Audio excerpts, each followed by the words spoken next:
Pues como sabéis, hoy ya vamos a entrar de lleno con la primera sección de la primera carta a los tesalonicenses. Concretamente el capítulo 1, versículos del 1 al 10. La primera carta a los tesalonicenses, capítulo 1, versículo 1 al 10. Os recomiendo mucho que tengáis en mente lo que reflexionamos la otra vez en Hechos capítulo 17, porque va a ser el contexto de la ciudad de Tesalónica y nos ayudará bastante a entender por qué Pablo enseña ciertos asuntos sobre la venida del Mesías, sobre la esperanza en su venida y también cómo el apóstol Pablo agradece por el testimonio de los hermanos creyentes en Tesalónica. Vamos a ver en tres partes la sección de hoy, pero primero vamos a leer los 10 versículos como tal. Dice en la versión Nueva Traducción Viviente: nosotros, Pablo, Silas y Timoteo, escribimos esta carta a la iglesia en Tesalónica, a ustedes que pertenecen a Dios Padre y al Señor Jesucristo.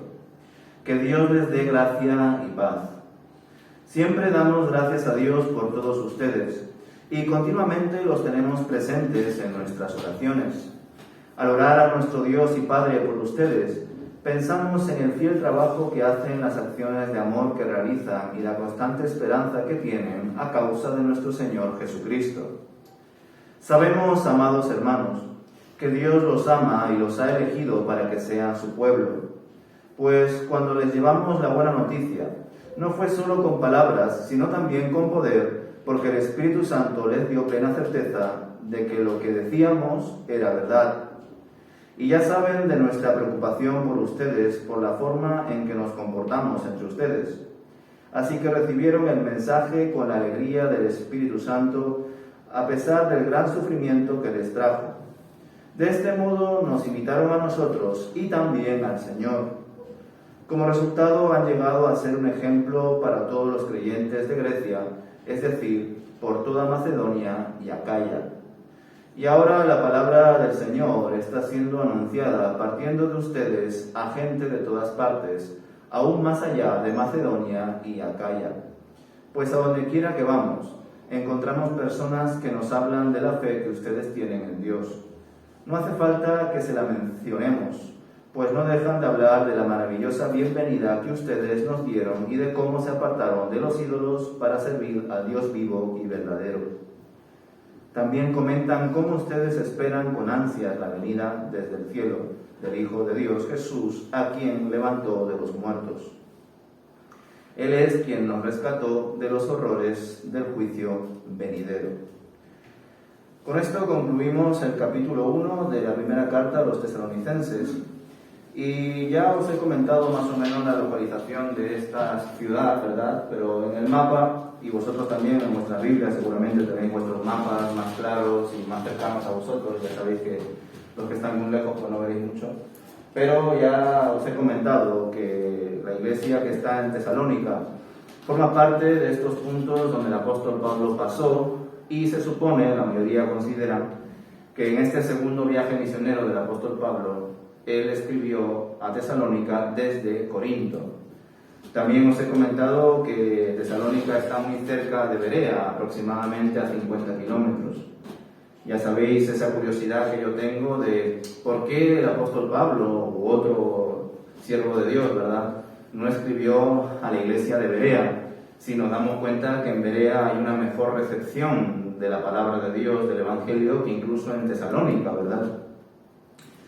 Quizás se unieron a Tesalónica, quizás los que se convirtieron acompañaron al apóstol Pablo en sus viajes misioneros, pero ya también os comenté un texto clave que se encuentra en Hechos capítulo 20, versículo 4, donde se nos dice que 2 misioneros pertenecen a Tesalónica y un misionero pertenece a Berea.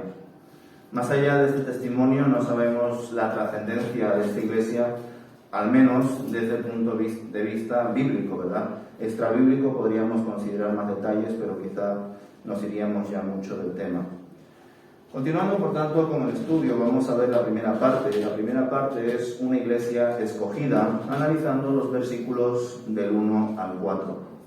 Como es costumbre, el apóstol Pablo en sus viajes misioneros no suele hacerlo solo, ¿verdad? Va acompañado. Y aquí leemos en el versículo 1 cómo el apóstol Pablo no solamente habla en su nombre, sino también en el nombre de sus colaboradores, concretamente Timoteo y Silas. Personas que probablemente también le acompañaron al apóstol Pablo, porque a muchas ciudades donde ellos iban eran perseguidos o eran de algún modo, ¿verdad?, asediados por alborotadores y debían huir por sus vidas. Muchas veces la iglesia incluso sostenía esos viajes y les ordenaban de algún modo, ¿verdad?, por temor a sus vidas, que marchen a otro lugar. Es por eso que descubrimos que la ciudad de Tesalónica es una ciudad muy conflictiva, ¿verdad?, muy hostil frente a la fe.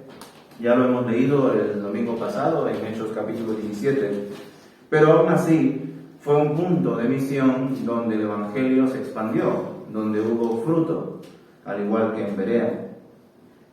Vemos, por otra parte, en estos primeros versículos y en general a lo largo de las cartas, comprobaremos que probablemente las cartas a los tesalonicenses no solamente son las primeras cartas probablemente que el apóstol Pablo haya escrito, sino que nos encontramos ante la iglesia modelo del Nuevo Testamento, entre comillas, claro, tiene sus errores. Pero según las palabras del apóstol Pablo, parece ser que el testimonio de esta iglesia ha recorrido por muchos lugares, desde Macedonia y Acaya, incluso enviando misioneros.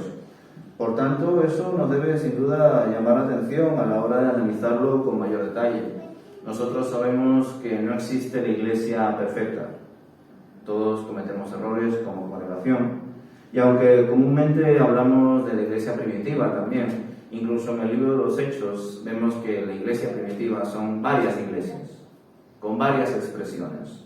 Quizá iglesias más tradicionales como Jerusalén, quizá iglesias más misioneras como Antioquía, quizá iglesias con una vocación más fuerte por la oración, como vemos, ¿verdad?, en Filipos, u otras encargadas de otros asuntos, como vemos la de Tesalónica, relacionada con la escatología, con la enseñanza, ¿verdad?, con profundizar en las señales relacionadas con la segunda venida del Señor, con qué pasa con aquellos que fallecen, dónde están, qué debemos hacer para salvarnos de la ira venidera. Todos estos asuntos están relacionados con lo que se conoce como escatología o doctrina de los últimos tiempos, donde pensamos en la segunda venida, en el juicio final, en los destinos eternos del cielo y el infierno, qué pasa con los muertos, la resurrección final. Son asuntos relacionados con qué pasará en el fin de los tiempos. Como digo, el apóstol Pablo está totalmente admirado por el testimonio de esta iglesia. Y a su vez, por supuesto, aunque él entiende que esta obra nueva se ha abierto gracias a él y a sus colaboradores, los que han llevado la palabra de Dios a este lugar, por supuesto, él se quita todo tipo de medallas. Él entiende que esta iglesia ha surgido, ha emanado, gracias al poder de Dios, gracias a que el Señor los ha escogido a ellos, a que Dios ha tenido ese primer paso, ¿verdad?, de relación con ellos y ha entrado en sus corazones. El apóstol Pablo reconoce que él es un medio, un canal por donde el Evangelio es transmitido a aquellas personas que serán hijos de Dios. Y lo veremos más adelante incluso cuando se dé cuenta, ¿verdad?, y nos muestre que el poder del Evangelio no se encuentra en sus palabras, sino en cómo el Espíritu Santo hace que entren dentro de nosotros y pasen nuestro corazón de piedra a carne. Más allá de todo esto, sabemos que el apóstol Pablo comúnmente seguía las reglas de las epístolas, enviando saludos, dando también bendiciones, gracia y paz, y por lo demás también comunicando, ¿verdad?, cómo ellos los tienen presentes a estos hermanos en sus oraciones. En la segunda parte, los versículos del 5 al 8, vemos el aspecto misionero de esta iglesia de Tesalónica. Lo voy a leer otra vez, esta parte del 5 al 8, que dice lo siguiente: Pues cuando les llevamos la buena noticia, no fue solo con palabras, sino también con poder, porque el Espíritu Santo les dio plena certeza de que lo que decíamos era verdad y ya saben de nuestra preocupación por ustedes, por la forma en que nos comportamos entre ustedes. Así que recibieron el mensaje con la alegría del Espíritu Santo, a pesar del gran sufrimiento que les trajo. De este modo nos imitaron a nosotros y también al Señor. Como resultado han llegado a ser un ejemplo para todos los creyentes de Grecia, es decir, por toda Macedonia y Acaya. Y ahora la palabra del Señor está siendo anunciada, partiendo de ustedes a gente de todas partes, aún más allá de Macedonia y Acaya, pues a donde quiera que vamos encontramos personas que nos hablan de la fe que ustedes tienen en Dios. No hace falta que se la mencionemos. Nos damos cuenta que el apóstol Pablo, como ya os he introducido, está admirado por todo el fruto que se está produciendo en la ciudad de Tesalónica. Aunque suene atrevido, y ya os lo he comentado, probablemente nos encontramos ante la iglesia más modelo del Nuevo Testamento.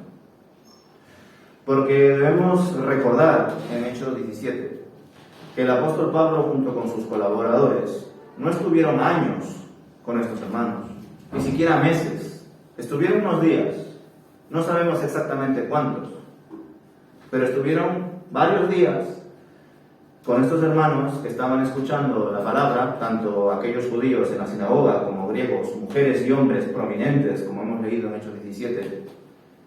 Y todos ellos recibieron el mensaje y creyeron en el Evangelio de Jesús. Y como consecuencia de esa fe, actuaron. Es un modelo claro para nosotros, porque hoy en día, quizá también por normas según nuestra denominación, o el orden en nuestra iglesia local, o nuestros intereses o ideologías, o también situaciones pasadas, históricas, pues de algún modo hemos establecido ciertos criterios, ciertas normas, que desde luego distan bastante de cómo era la iglesia en su origen, ¿verdad? No obstante, yo creo que no deberíamos de perder la idea de nosotros somos hijos de Dios y por tanto nosotros nos comportamos como hijos de Dios. Desgraciadamente, en algunas iglesias se produce esa disonancia entre ambas partes. Yo empiezo a recibir el Evangelio, empiezo a creer en Jesús y ya más adelante empezaré a entender qué implicaciones tiene eso en mi vida, en qué áreas debo servir, cómo debo vivir esa nueva vida que ya no es mía. Pero esas dudas, esos miedos, esa apatía quizás, no se producía en los tiempos del apóstol Pablo, al menos no en esta comunidad de creyentes de Tesalónica. Comprobamos que el apóstol Pablo solamente estuvo unos días con ellos y sin embargo ellos ya entendieron que el Señor estaba usando al apóstol Pablo y que debía seguir su camino y que ellos iban a sostener la iglesia. Es el ejemplo claro de la sal, ¿verdad? La sal debe ser bien distribuida por todas partes, pero a su vez tiene la función no solamente de ser sazonador, sino que también conserva. Y como bien comprenderéis todos, cuando nosotros nos hacemos una ensalada o patatas fritas y lo ponemos en un plato, no echamos un montón de sal a una esquina del plato y el resto del plato lo dejamos sin sal. Distribuimos la sal de manera homogénea por todo el plato y comemos. De la misma razón, el apóstol Pablo, junto con sus colaboradores, no se quedaban en algunas ciudades porque quizá había una mejor recepción, sino que debían continuar con la obra. Debían ser distribuidos de manera homogénea por Asia y Europa, según la voluntad de Dios. Una voluntad impresionante, porque cuando profundizamos en el libro de los Hechos, nos damos cuenta que incluso hubo lugares a los que el apóstol Pablo quería ir, pero el Espíritu no le dejó. Haciéndonos entender que no es el apóstol Pablo quien lidera la misión, sino que la misión es de Dios, ¿verdad? Pero por otro lado es importante entender que la sal actúa también como conservante. Y cuando la sal se reúne, de verdad, cuando estamos todos juntos, como sales que somos, estamos conservando como iglesia local la doctrina. Estamos manteniendo lo que el Señor nos enseña a través de la palabra. Y eso es bueno. Pero sin dejar lo otro. Hay que conservar la fe, animarnos entre nosotros, apoyarnos, orar los unos por los otros, pero luego distribuirnos. No tiene sentido distribuirte sin conservar aquí la fe, y no tiene sentido conservar aquí la fe y luego no distribuirse. Ambas cosas se deben hacer de manera conjunta, y la palabra de Dios, y incluso nuestra denominación bautista, evangélica, se encuentra una doctrina que se conoce como el real sacerdocio de los creyentes. Todo creyente tiene el derecho y el deber de administrar su fe delante del Señor y de dar cuentas a Dios por lo que hace y ser de bendición a aquellos que no le conocen especialmente. Todos tenemos ese deber. Pero junto con esto incluso nos damos cuenta, ¿verdad?, que muchas veces un misionero se puede sentir, ¿cómo puedo decir?, tentado a quedarse en un lugar. Imaginaos un profesor que le encanta enseñar, que verdaderamente es su vocación, y que además coincide con una clase o con un grupo, ¿verdad?, de personas que quieren aprender y que el profesor observa cómo van creciendo en su conocimiento. Ese profesor se va a sentir realizado y va a tener incluso deseo de quedarse más tiempo del que debe con sus alumnos. Pues un misionero que tiene ese corazón de servicio, de enseñar los fundamentos de la fe, que pasa por una ciudad donde hay una gran recepción, se va a ver tentado a quedarse. Y yo sé que quizás esto es uno de los temas que no pensamos. Las tentaciones del apóstol Pablo a lo largo de sus viajes misioneros.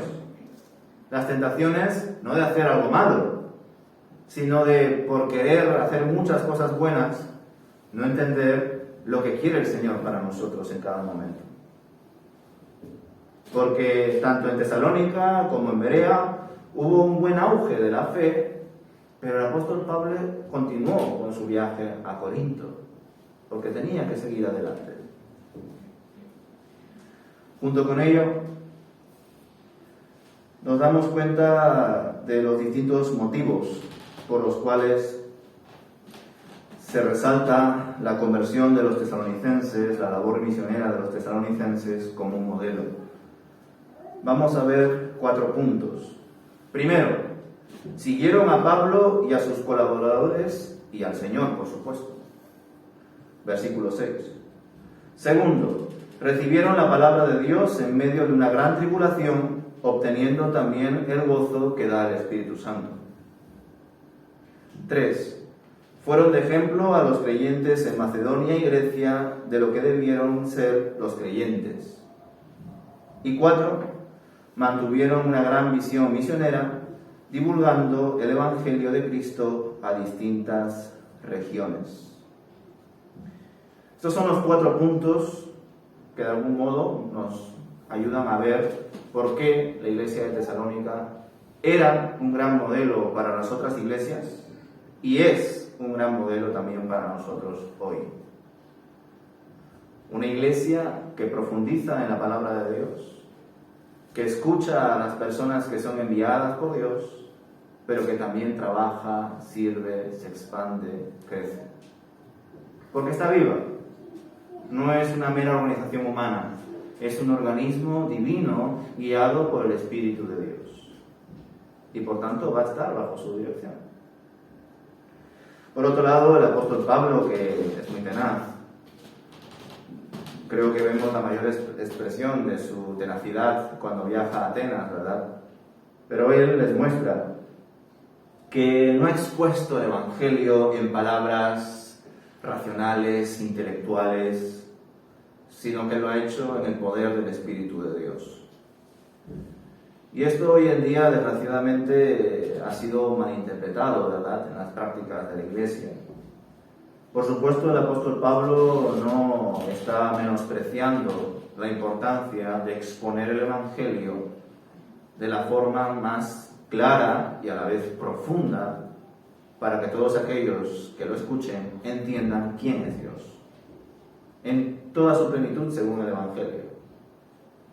Es decir, cuando nosotros hablamos de Dios a otra persona, por supuesto que debemos leer, prepararnos, considerar distintas teorías y aspectos y acercamientos de cómo se aborda el texto y luego, de algún modo, usar asuntos, temas relacionados con la cultura del día de hoy para conectar con la persona.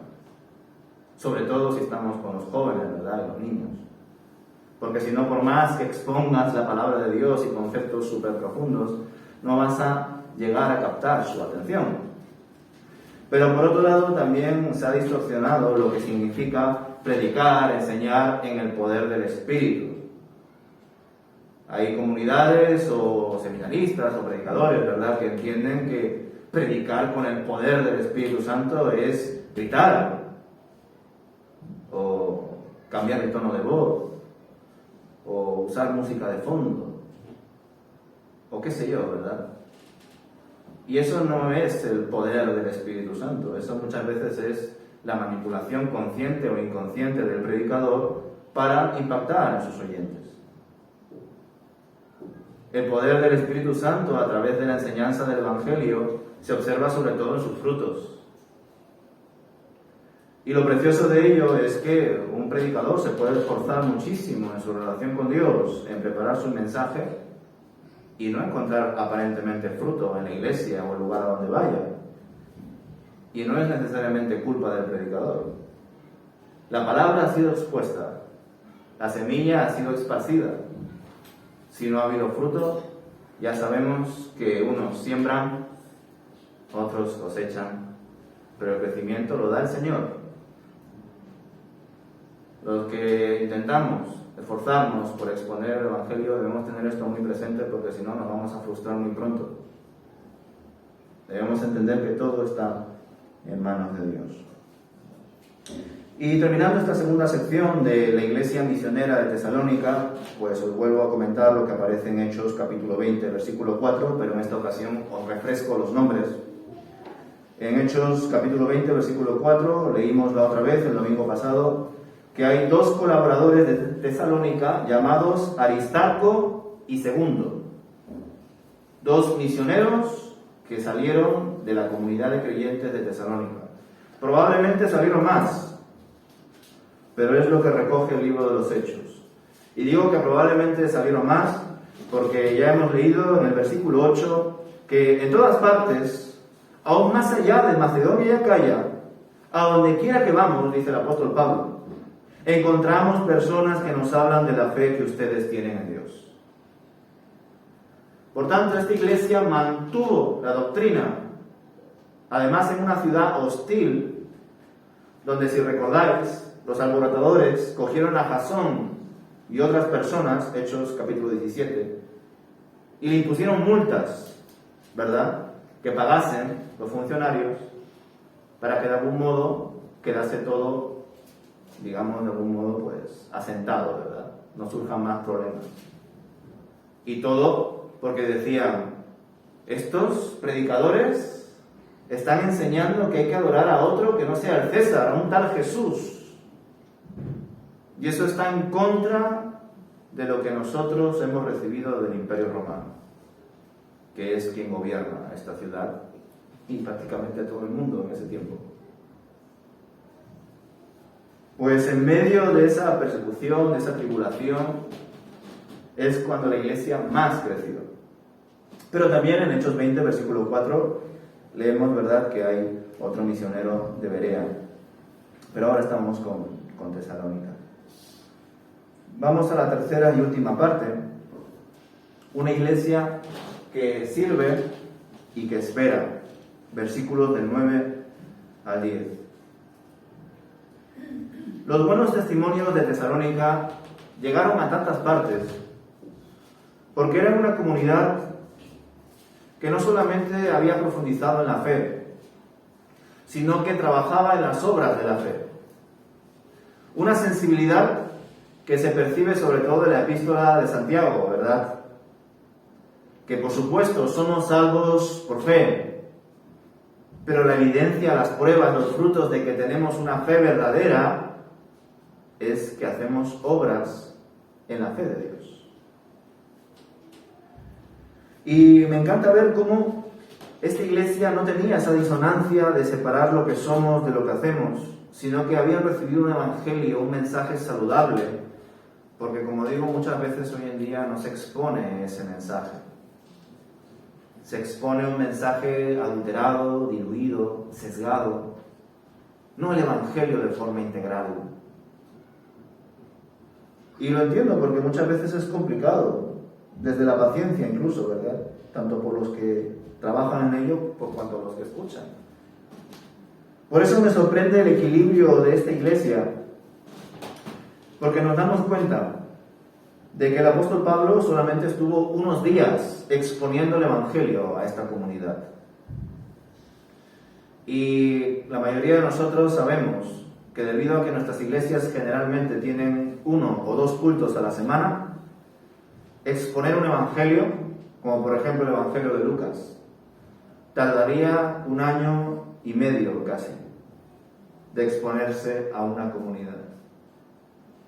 1 año y medio predicando 2 veces a la semana se tardaría en solo profundizar en el evangelio según Lucas. Por eso, bajo mi forma de reflexionar Hechos capítulo 17, como el apóstol Pablo enseñó durante días, seguramente de una forma muy concentrada, muy densa, ¿verdad?, el evangelio de Jesús. Entiendo que probablemente el apóstol Pablo habló del Señor Jesús de una forma coherente a su mensaje. Cuando nosotros leemos el evangelio, nos damos cuenta de que el Señor Jesús de algún modo ocupa tiempo, esfuerzos, mensajes, palabras, ilustraciones, parábolas, por distintas secciones, distintos movimientos y doctrinas de nuestra fe. Por tanto, cuando nosotros queremos reducir el Evangelio de Jesús a un mensaje de unos días, debemos hacerlo en la misma proporción. Y nosotros hoy en día con los programas informáticos podríamos hacer ese esfuerzo, ¿verdad?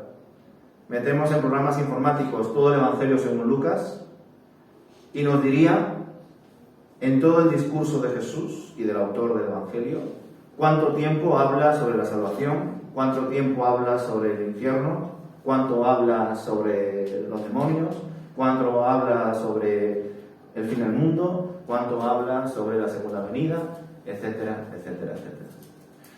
Desgraciadamente hay muchos programas informáticos que solamente lo ven desde el punto de vista de la terminología, no del concepto.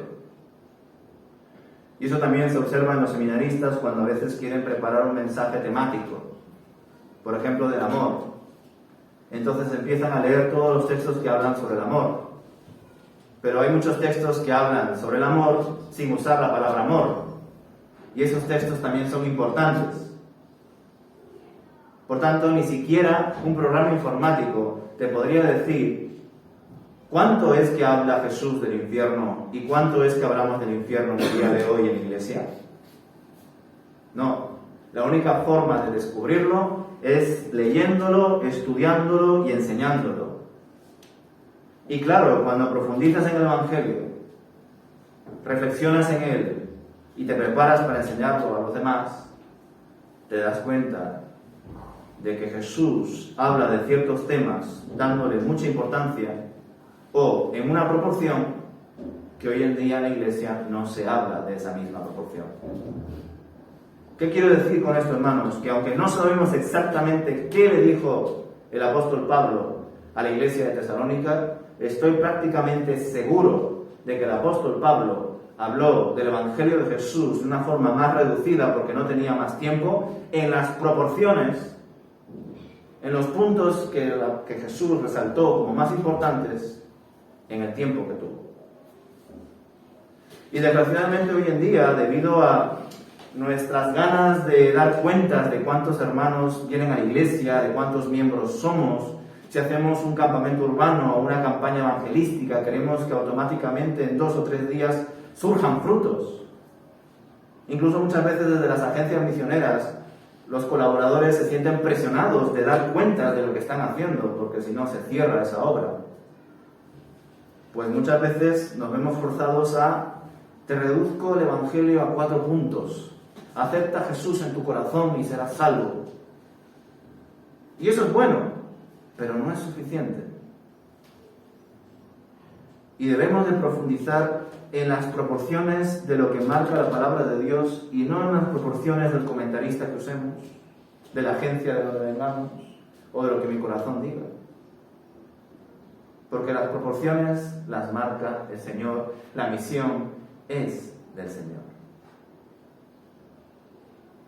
Y es por eso que vemos que esta iglesia no solamente es de testimonio, sino que, hermanos, va a profundizar en temas muy interesantes, como son el fin de los tiempos, la venida del Señor, la ira venidera, qué pasa con los muertos. Y solamente acabamos de empezar. Concluyendo, hermanos, con estos primeros versículos del capítulo 1. Os comparto que la comunidad de Tesalónica, pues sí, es una comunidad escogida por Dios, con un corazón misionero, que recibió el Evangelio de Cristo de manera integral, que fueron creyentes que trabajaron en mantener la comunidad, pero en ser de testimonio a los demás. Y nosotros debemos de pensar también, ¿verdad?, no solamente reflexionando en este modelo, sino trayéndolo a nuestro contexto y reflexionar qué estamos haciendo nosotros como iglesia en el día de hoy. ¿En qué áreas debemos de crecer? ¿En qué otras áreas debemos fortalecernos? Y me doy cuenta de que la historia de la iglesia, tantos siglos de traumas, de sufrimiento, de divisiones, pues nos ha hecho tomar decisiones que son bastante distintas de cómo actuaba la iglesia en el pasado. Y desde luego me veo tentado a pensar que siempre debemos esforzarnos a volver a las raíces, a no creer que nuestro sistema es mejor, ni siquiera por el hecho de que nos vaya bien o de que nos mantengamos. Me acuerdo que una vez, y ya lo he compartido creo alguna vez también, un creyente, un predicador en Estados Unidos comentó que en una reunión, una especie de convención, supuestamente se reunieron como 100.000 hijos de Dios llenos del Espíritu Santo en California. Creo que si verdaderamente hubiesen 10.000 hermanos llenos del Espíritu Santo en la Comunidad Autónoma de Madrid, se sentiría. Habrían respuestas, habrían reacciones. Pero por supuesto nadie se puede poner en el lugar de juzgar. ¿Estás siendo lleno del Espíritu Santo? ¿Estás trabajando en tu vida? ¿Estás siendo un buen hijo de Dios? Es la palabra quien nos apunta y nos traspasa como una espada de doble filo y que nos ayuda a pensar y reflexionar si verdaderamente estamos actuando como Jesús y el apóstol Pablo actuaron, porque sabemos que nosotros debemos de imitar a Jesús. Y que el apóstol Pablo dijo: imitadme a mí porque yo imito a Jesús. Y lo que para algunos es una carga, para mí es una bendición.